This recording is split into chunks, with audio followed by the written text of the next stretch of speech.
They framed me. They fired me. And that's how they ducked themselves into a divorce, a prison sentence, and a handful of deportations. I used to work at an upscale restaurant owned by a large corporate entity that owns several different restaurant brands. I worked there for about 3.5 years before they eventually fired me, but more about that later. First, I want to give an idea of my role there. My role at that job was a little of everything. Since the day I started working there, I took it upon myself to learn as much as possible. I was very persistent with management when I wanted to learn a new department. I had started as a server, but eventually had worked my way into different departments and job titles, like carry-out, hosting, bartending, bar backing, banquets, catering, and deliveries. My singular goal, while working there, was to make myself available for as many hours as possible. I was being paid about $12 an hour, though that fluctuated if I was working as a bartender or server and making tips. Eventually, it was noticed by management how I fit best into one of the non-tipped positions. I was so good at it that they decided to try me out as an unofficial supervisor over the team that worked in carry-out, catering, and deliveries, as those were all one department. I knew this was going to ultimately mean a few less hours, since I would only be working in one department, so I negotiated with management to increase my pay by about $1.50. Since I was taking on additional responsibilities, they were satisfied with the pay increase. I wasn't trying to get as much money as possible. I just wanted to be able to pay my bills and still have a little money left over for fun. I was living in the highly taxed city of Chicago, which is in the already highly taxed state of Illinois, so it was pretty difficult to make ends meet and still have money left to enjoy my life. I'm a person of simple pleasures and I can enjoy things for a long period of time, so it didn't take much money to be happy. A video game could hold my attention for several months, sometimes even years. I had a family pet that I had brought with me to Chicago, so that counted as an extra expense. Not long after I started this position as the unofficial supervisor, I got a girlfriend, so I was also going out more often and spending money on her. With my position and some smart budgeting, I was able to afford all of this. The money wasn't an issue, but management had a high turnover rate, so the incoming managers often did not know what the department entailed or how important hours were to workers of these departments. Eventually, it was noted that our current general manager was going to be fired and replaced. The incoming general manager was supposed to be some rock star when it came to improving restaurants. We looked up his name and found him as the first search result on Google, but the entry wasn't some glowing review of his work ethic or of his impeccable ability to improve the way a restaurant runs. It was actually a mugshot and a police report filed for repeated domestic abuse. This is important later. We'll call him Harvey. Shortly after Harvey came in and started making changes, one of our best managers gave her resignation. She refused to work with him, and like a freaking oracle, told us to expect lots of sexual harassment, misogynistic comments, and for him to eventually run this place into the ground. Not long after she left, our general manager began replacing our current managers with hand-picked people that he had worked with in the past. Eventually, all but one manager was replaced. That manager was the kitchen manager. We will call him Fredo. Fredo had been there since I had started working there. He seemed to be something of a chameleon, as in his values and ethics seemed to change depending on who his boss was. Honestly, I sort of applaud his survival instincts, but ultimately see him as a suck-up and traitor. Harvey never really replaced the manager for our department, so we ran without a lot of oversight. Unless you count me as a supervisor, we didn't constantly have someone breathing down our necks about how things should be done. Our department had some hiccups here and there, but it still ran really smoothly. Since we did not have our own manager, we often had to radio for a manager to come to help us out on things that needed a manager card for approval. Frida would always be the one to answer these calls, since the kitchen was closest to our department. Over time, the new team of managers started to see Fredo as the manager of our department as well. However, the hourly team that worked there still saw me as their supervisor. This meant that any time Fredo was trying to make changes that would ultimately hurt us, the team relied on me to mitigate those disasters or to negotiate with Fredo to let us do our jobs the way we had already proven worked really well. Over several months Fredo and I would butt heads dozens of times. He and I were constantly arguing about how important ours were to the workers in this department. He had it in his head that we should be living off of tips like servers, but since most of our orders were carry out, they came in through Grubhub, and Grubhub doesn't tip. We didn't have a lot of deliveries in a day, and the tips we got from those were maybe $10 if we were lucky, but splitting $10 four ways doesn't add up to a lot. It just showed that Fredo had no clue what he was talking about. Eventually, we had a meeting with Harvey, Fredo, and all the workers in this department. It was marketed as a chance to voice all our grievances and concerns with the changes they wanted to make with no chance of retaliation. So the workers did exactly that. They talked about how Fredo was trying to cut hours, even though he isn't our actual manager. When it was brought up that they were attempting to hire someone to be the manager, the team suggested that I take over, since I had already been supervising them and running things smoothly for the last several months. I was also the one that management consulted with when writing schedules, as I had an understanding of the days some workers could and couldn't work depending on their school schedules or family life. I could see at the moment it was suggested that Harvey and Fredo made the decision on the spot that I had to be gotten rid of. Although they didn't say it, I could see the look they gave each other and instinctively knew that my days at this place were numbered and my job was going to be getting the axe one way or another. They made a bunch of promises to us about not cutting hours. They told us that they would stop sending all but one person home early and only leaving one person to clean everything and close up by themselves, as this wasn't a small department and it was simply too much for one person to do alone while still meeting health and safety standards. They promised that whatever hours we were scheduled for, we would work. We weren't trying to be unreasonable, so we told them that we usually have 3 or 4 people scheduled to work in our department. They could cut 2 of them early, but we always needed at least 2 people here to help close properly. The promise was made that they would always have at least 2 closers. However, only about a week later, they started sending all but one person home early again every night. One night they tried to do it while I was scheduled as the closer, and we had just returned from a massive catering event and there was an unbelievable amount of cleanup left to do for one person. When Fredo came in and tried to send everyone except me home, I stepped up and told him that he was consistently breaking the promise he had made it to us during the meeting.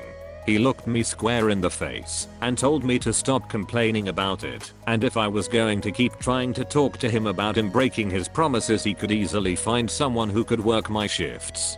I quickly realized that this was an assassination attempt on my job. He wanted me to press it further, so I backed off and started cleaning. I ended up having to stay way late, and that meant overtime pay anyway. I got a write-up for that, since we aren't allowed to work overtime without a manager's approval.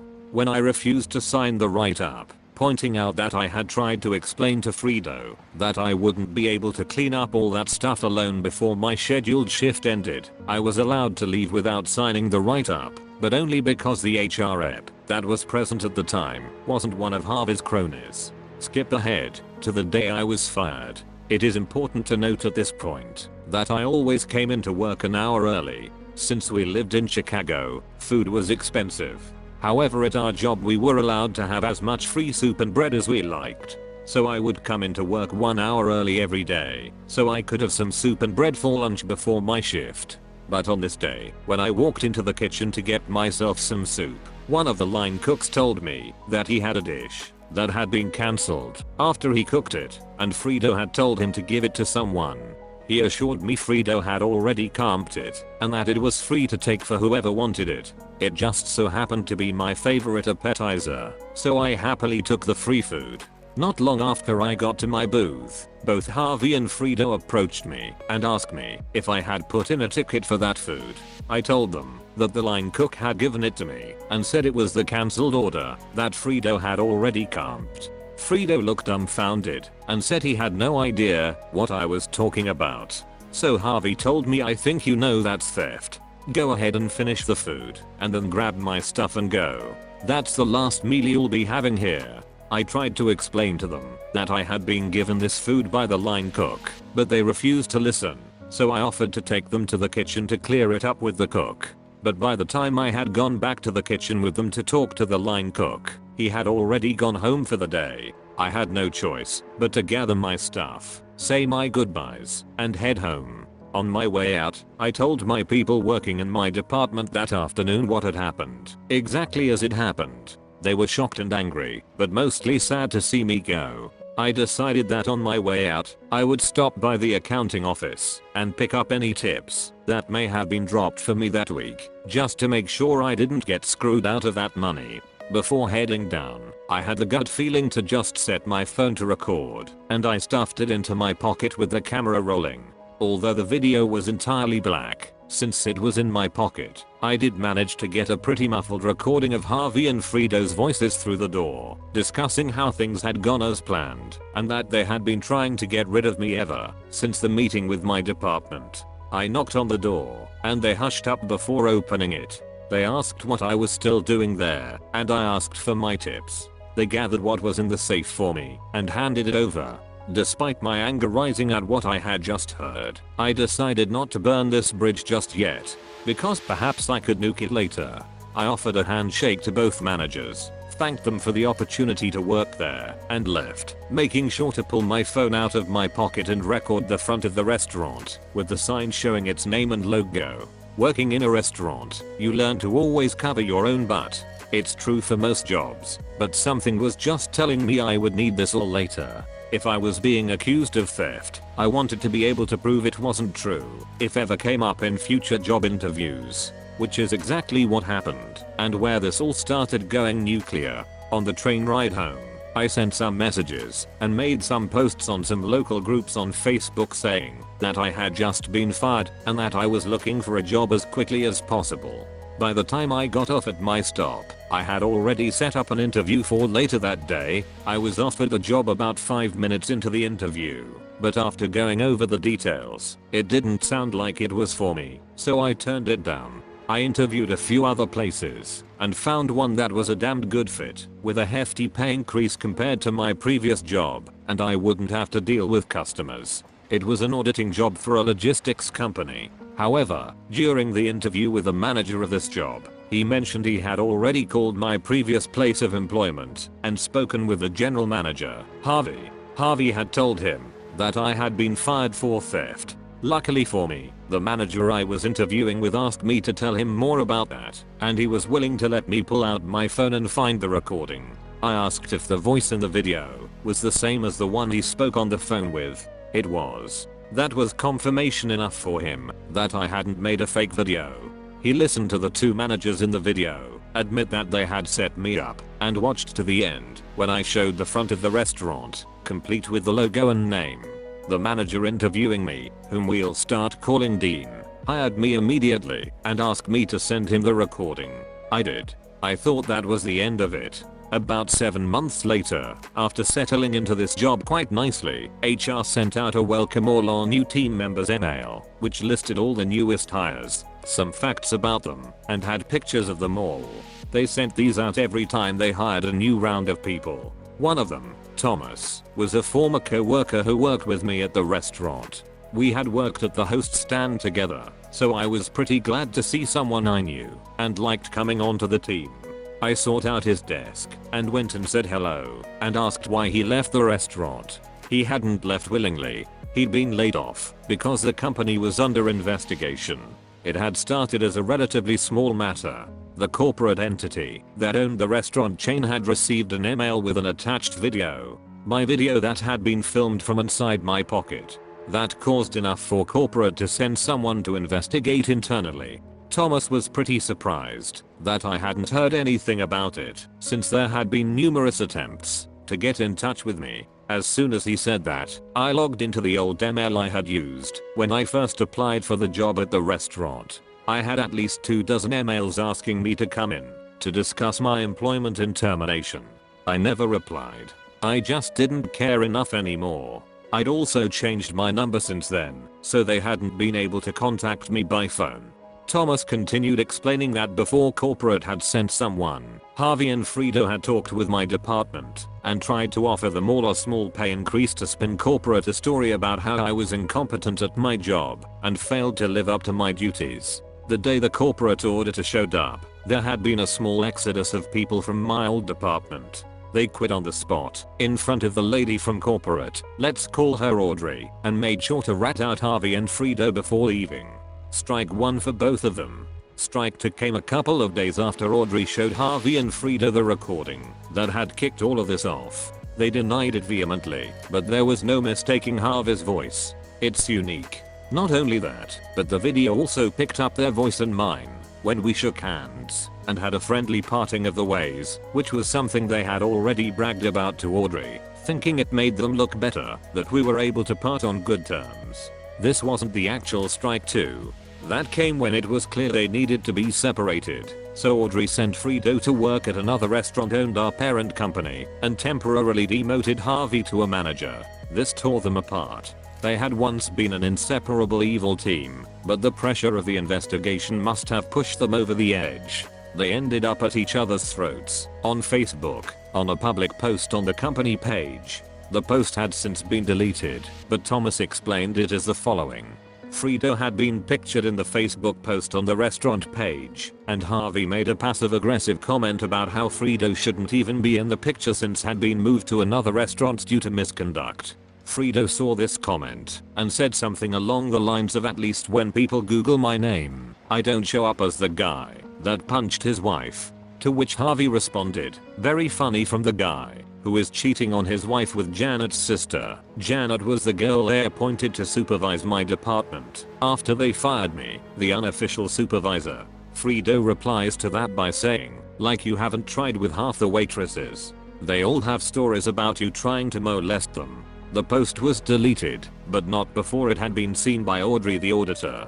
That was officially strike 2. Strike 3 came the next day when Audrey started interviewing the female waitstaff and bartenders, seeing if any of them could confirm that Harvey had tried to make a move on them. All of them were interviewed separately. Several of them had similar stories. Every girl that confirmed Harvey had made a move on them all said he had offered to be their sugar daddy if they would send nudes or stay after closing to fool around with him. Harvey was fired.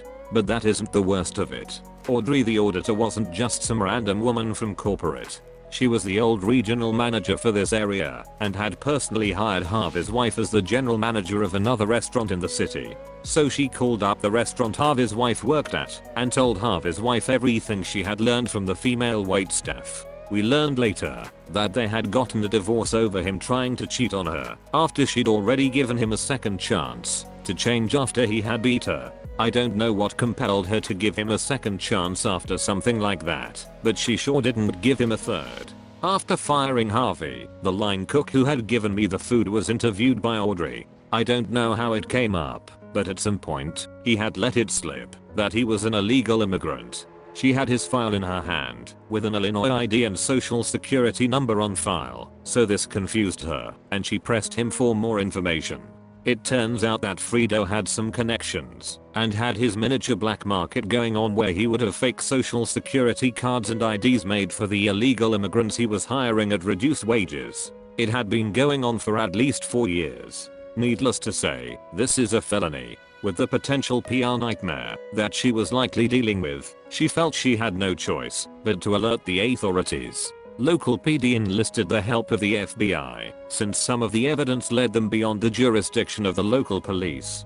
Frito was arrested and quickly gave up the names of the people working that he had sold social security cards and IDs to. I'm not sure if he gave up all of them, but he did name drop about 14 people, and of those 14, at least half were deported by the time Thomas had been let go. One of them was the line cook that had given me the food the day I was fired. Thomas went on to explain that it had all started with me being fired, but I never sent that recording to corporate. I'd only sent it to Dean when he hired me. I asked him about it, and he told me he had sent it to his wife, since she was a lawyer. He wanted to see if I had a case to maybe sue my old job, since what they had done was wrong. But he also remembered that when we had the first talk about it, I had said I'm not the type of person who would try to make millions off an entire company because of the mistakes of two buttholes. But I'd also said that it would be pretty sweet to see them lose their jobs too. So his wife had been the one that sent it to the legal team at the corporate HQ of my old restaurant job. My boss showed it to his wife, who forwarded it to the real head honchos of my old job. They were both just trying to get two scumbags fired for what they did to me, but ended up pulling a thread so long that it didn't end until there were sexual harassment accusations, revelations about managers cheating on their wives with girls related to people they had placed in positions of authority, a divorce, mass layoffs pending investigations, a staff overhaul, an FBI investigation into what could be considered black market dealings of falsified government issued documents, and at least a half dozen deportations, and probably as many as 14. I don't know if this counts as nuclear revenge, as I didn't actively pursue it, but Thomas ended up showing me that, even if it wasn't revenge, it was definitely nuclear, and the crater it had left was massive.